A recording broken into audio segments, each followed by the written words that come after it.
Welcome to RS academy Kurnool. So మనం respiratory system గురించి ప్రీవియస్గా టాపిక్ చెప్పుకున్నాం పూర్తిగా. సో ప్రీవియస్ ఎగ్జామినేషన్స్లో మనకి ఏ విధమైన క్వశ్చన్లు అడిగాడు అనేవి ఒకసారి మనం చెక్ చేసుకుందాం.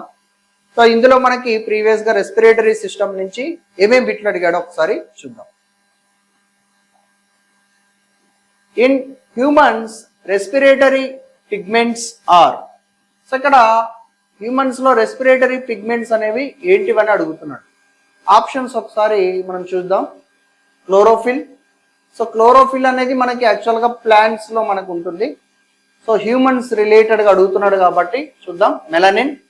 So it is also pigment. So ఎక్కడ ఉంటుంది మనకి మెలనిన్ పిగ్మెంట్ అనేది జనరల్గా స్కిన్లో ఉంటుంది. Followed by rhodopsin. సో కంటికి సంబంధించింది అది రొడాప్సిన్ అనేది.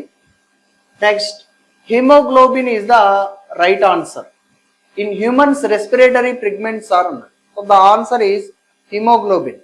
సో మనకి యాక్చువల్గా రెస్పిరేషన్లో కూడా మనం చెప్పుకున్నాం కదా, hemoglobin plays very important role. So యాక్చువల్గా ఏంటంటే ఎఫినిటీ కూడా చెప్పుకున్నాం మనం. కార్బన్ మోనాక్సైడ్తో ఎక్కువ ఎఫినిటీ ఉంటుంది. దాని తర్వాత సెకండ్ ఆక్సిజన్తో ఎఫినిటీ ఉంటుంది. నెక్స్ట్ దాని తర్వాత కార్బన్ డైఆక్సైడ్తో ఉంటుంది. ఇక్కడ మనకు అడిగిన బిట్ ఏంటంటే హ్యూమన్స్లో రెస్పిరేటరీ పిగ్మెంట్ ఏంటి అని అడిగాడు కాబట్టి ఆప్షన్స్ని ఎలిమినేట్ చేసుకుంటే మనకి క్లియర్గా హిమోగ్లోబిన్ అనేది రైట్ ఆన్సర్ అన్నమాట. Next, break down of glucose to pyruvate takes place in the dash during energy production. Options చూద్దాం. Nucleus, endoplasmic reticulum, cytoplasm, mitochondria. So మనకు ఎరోబిక్ రెస్పిరేషను, ఎనరోబిక్ రెస్పిరేషన్, వాయు శ్వాసక్రియ, అవాయు శ్వాసక్రియ గురించి చెప్పుకున్నాం. వాయు శ్వాసక్రియలో 4 దశలు ఉంటాయని చెప్పుకున్నాం. అవాయు శ్వాసక్రియ ఎనరోబిక్ రెస్పిరేషన్లో 2 దశలు ఉంటాయని చెప్పుకున్నాం. సో గ్లైకాలసిస్ అనేది కామన్ రెండిట్లో. వాయు శ్వాసక్రియ అంటే ఎరోబిక్ కానీ ఎనరోబిక్ కానీ గ్లైకాలసిస్ అనేది కామన్. సో ఇక్కడ ఏమంటున్నాడు, గ్లూకోజ్ బ్రేక్ డౌన్ అంటున్నాడు. పైరువేట్గా మారేది ఎక్కడ జరుగుతుందంటే రెండిటిలో కూడా మనకి సైటోజాల్, సో కణము లోపల ఉన్నటువంటి కణ ద్రవ్యములో అది జరుగుతుంది. సో మిగతావి యాక్చువల్గా మనము ఎరోబిక్ రెస్పిరేషన్లో మిగతావి ఏమేమి ఉన్నాయనుకున్నాం, గ్లైకాలసిస్ తర్వాత పైరువిక్ యాసిడ్ ఆక్సిడేటివ్ డికార్బాక్సిలేషన్ మైటోకాండ్రియాలో జరుగుతుంది. తర్వాత నెక్స్ట్ థర్డ్ క్రెబ్స్ వలయం, క్రెబ్స్ సైకిల్ అనేది కూడా మనకి ఎక్కడ జరుగుతుంది అంటే సో అది కూడా మైటోకాండ్రియాలోనే జరుగుతుంది. నెక్స్ట్ దీని తర్వాత లాస్ట్ దశ వచ్చేసి ఆక్సిడేటివ్ ఫాస్ఫోరిలేషన్. సో ఇదంతా కూడా మనకి ఎక్కడ జరుగుతుంది అంటే ఇది కూడా మైటోకాండ్రియల్ క్రిస్టేలో జరుగుతుంది. సో ఎక్సెప్ట్ గ్లైకాలసిస్, సో మిగతావన్నీ కూడా మనకు మైటోకాండ్రియాలో జరుగుతుంది. మనకి ఇక్కడ అడుగుతున్న క్వశ్చన్ ఏంటంటే గ్లూకోజ్ అనేది పైరువిక్ ఆమ్లంగా మారుతుంది. సో కణము లోపల ఎక్కడ జరుగుతుంది అని అడుగుతున్నాడు. ఆన్సర్ వచ్చేసి సైటోప్లాజం, అంటే తెలుగులో కణద్రవ్యం అంటాం. It is the right answer. ఎప్పుడు అడిగాడు చూడండి, ప్రీవియస్గా మనకి యాక్చువల్గా ఆర్ఆర్బి ఏఎల్పి వాటిలో అడిగాడు ప్రీవియస్ క్వశ్చన్ ఇది కూడా. సో ఇది ఒకటి గుర్తుపెట్టుకోండి. Next, the maximum amount of air that can be exhaled after maximal inspiration. So ఈ మ్యాక్సిమల్ ఇన్స్పిరేషన్ అంటే మొత్తం గాలి తీసుకుని సో అమౌంట్ మొత్తం ఎక్స్హేల్డ్ పూర్తిగా బయటికి వదిలినాము అంటే so that is lung volume అంటాం. యాక్చువల్గా మొత్తం అంతే మన లంగ్ కెపాసిటీ ఎంత ఉందో అంతా పీల్చుకొని బయటకు వదులుతున్నాం. The maximum amount of air that can be exhaled after maximal inspiration. గరిష్ట ప్రేరణ తర్వాత పీల్చగలిగే గరిష్ట గాలిని ఏమంటారు అన్న. సో దాన్ని ఏమంటామంటే మనం యాక్చువల్గా options residual volume, టైడల్ volume, basal volume, lung volume అన్నాడు. రెసిడ్యువల్ అంటే ఎప్పుడు చెప్తామంటే మనం యాక్చువల్గా ఇన్స్పిరేషన్ జరిగినా ఎక్స్పిరేషన్ జరిగినా కూడా సో యాక్చువల్గా అది ఎప్పుడు కామన్గా ఉంటుంది అనమాట. మనం నార్మల్గా మన లంగ్స్లో ఎప్పుడు కొంత గాలి అనేది ఉంటుంది. దాన్ని యాక్చువల్గా రెసిడ్యువల్ అంటాం. సో బేసల్ వాల్యూమ్ అంటే కొంత మొత్తంలో ఎప్పుడు అది కూడా బేసల్ వాల్యూమ్ అంటారు. బేసల్ వాల్యూమ్ కూడా కామన్గా మనకి ఏంటంటే మనం కొంత తీసుకున్నప్పుడు మాత్రం ఉంటుంది. నెక్స్ట్ చూడండి, టైడల్ వాల్యూమ్ అన్నాడు. సో టైడల్ వాల్యూమ్ కానీ లంగ్ వాల్యూమ్ కానీ ఏంటంటే సో యాక్చువల్గా మనకు ఏమన్నాడు, maximum amount of air that can be exhaled అంటే బయటకు వదులుతున్నాం, ఒకసారి పూర్తిగా తీసుకొని బయటకు వదులుతున్నాం. The right answer is lung volume. Lung volume అనేది మనకి కరెక్ట్ ఆన్సర్ అనమాట. సో ఇది కూడా ప్రీవియస్గా అడిగాడు. Next, our lungs contain dash cells. So మన లంగ్స్ లో ఏం కణాలు ఉన్నాయి, ఎన్ని ఉన్నాయి అవి.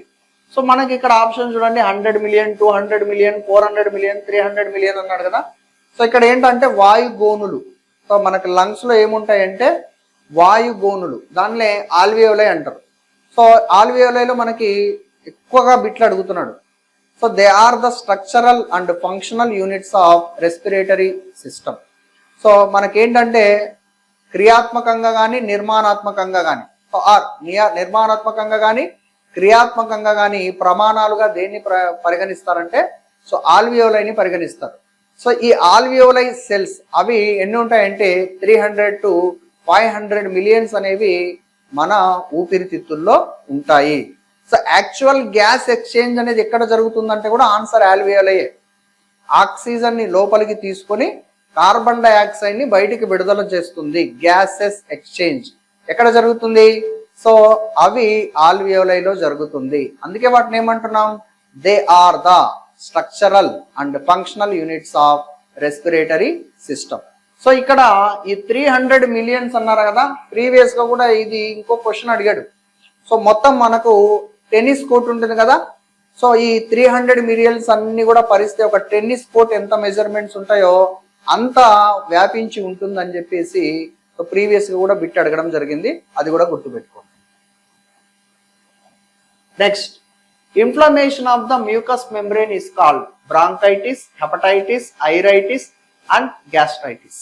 సో మ్యూకస్ మెంబ్రేన్, సో మామూలుగా మనకి ఏంటంటే యాక్చువల్ గా మ్యూకస్ మెంబ్రేన్ మనకు హాస్టిల్స్ లో మనం చూసుకున్నట్లయితే బ్రాంకస్, నీకు స్ట్రక్చర్ పరంగా మనం డయాగ్రామాటిక్ గా మనం చూసినట్లయితే మనకి ఏమేమి వస్తాయి, ఫస్ట్ ముక్కు భాగం వస్తుంది, నోస్, ఫాలోడ్ బై దాని తర్వాత నెక్స్ట్ ఏమొస్తుంది ఫారింగ్స్, దాని తర్వాత నెక్స్ట్ దాని కింది నుంచి భాగం ఏమొస్తుంది నీకు వోకల్ కార్డ్స్, ట్రేకియా, దాని తర్వాత నెక్స్ట్ వచ్చేసి వంటిది నీకు ఏంటంటే ట్రాకియా కింది భాగం నుంచి మనకి బ్రాంకై, బ్రాంక్యూల్స్, ఫైనల్ గా లంగ్స్ అనేవి మనకు పూర్తిగా నిర్మాణం అనేది ఉంటుంది.